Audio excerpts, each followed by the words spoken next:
This morning I participated in my weekly touching of grass. I went to feed the birds at the local country park. An old guy there was also feeding the birds and was significantly more successful at it than I. But I guess he's been doing it for longer. As well as touching grass, I sat a lot. But that's fine.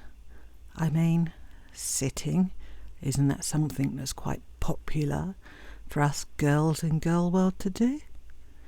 I mean, yeah, I'm sitting outside, but still, I participated in the great tradition of girl world of sitting. And then I tried sitting and spinning for a while. But quite frankly, I didn't find it nearly as enjoyable as I thought I would.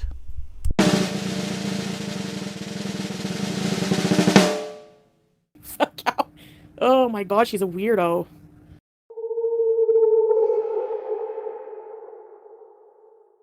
Hello, 'tis I, Fat Cow. I apologise for the change of scenery, but currently my chair is occupied by Squid, and I haven't got the heart to move her. Anyway, I want to talk about Foodie Beauty and how Foodie Beauty became the individual we know today. As you know, when her mother got pregnant, according to Foodie, this is all anecdotal according to Foodie, her mother was 16 and still at school. Now this was in 1983.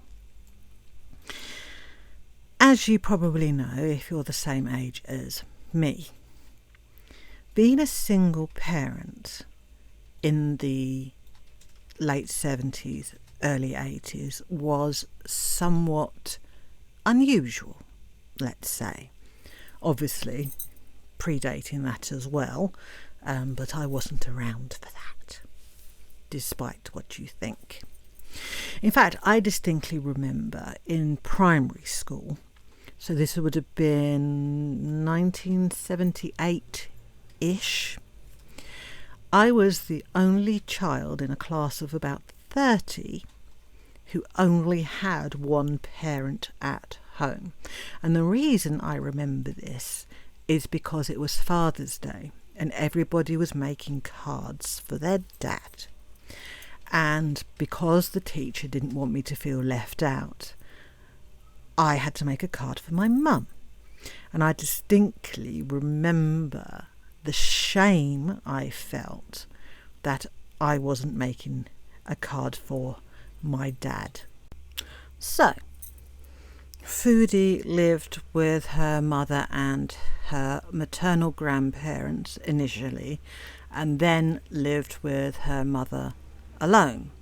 Now, according to Foodie, her dad was not permitted to see Foodie by her mother because her father had a drinking problem. Now, this is according to Foodie's narrative, so it's not as if I'm exactly saying something scandalous. What we do know is that Foodie's father went on to marry and have 2 more children. And when she told this story, which was at the beginning of her channel, she hadn't up until that point met her half-siblings. Having spent her formative years being raised by her mother and occasionally her grandmother, her mother then meets and marries Foodie's stepfather. Soon after that, her mother then had Foodie's sister. Now, this is an 11-year age gap, and that is quite significant because Foodie has had almost her entire formative years being the sole centre of her mother's attention, and then loses it by a certain degree to her stepfather, and then loses it further when her sister came along. Up until that point, if you look at pictures of Foodie Beauty, while she isn't exactly a skinny child, she's not an obese child either.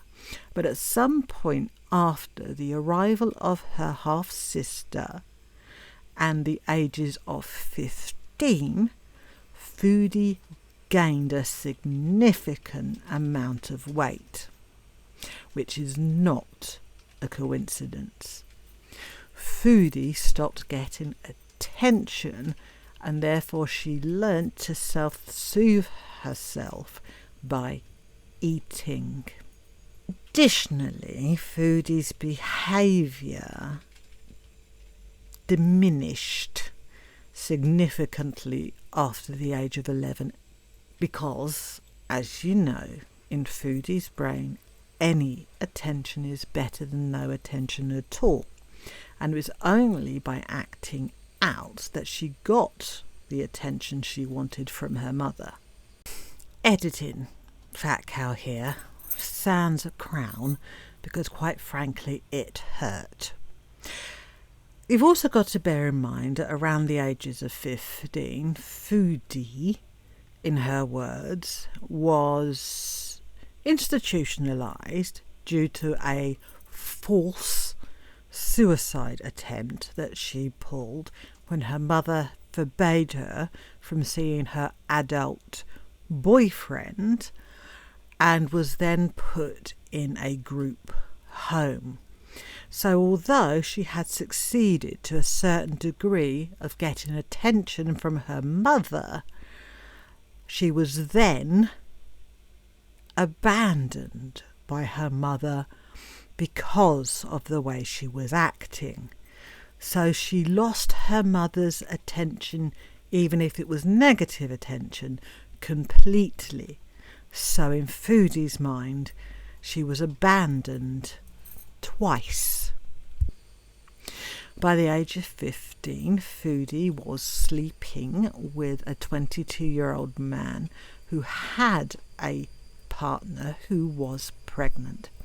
Now, while this was a seriously effed up situation, given that the man was an adult and Foodie was still a child, Foodie wasn't shy about what was happening and not literally, but figuratively rubbed it in the face of this man's pregnant partner happily, and was very proud, if she is to be believed, of this.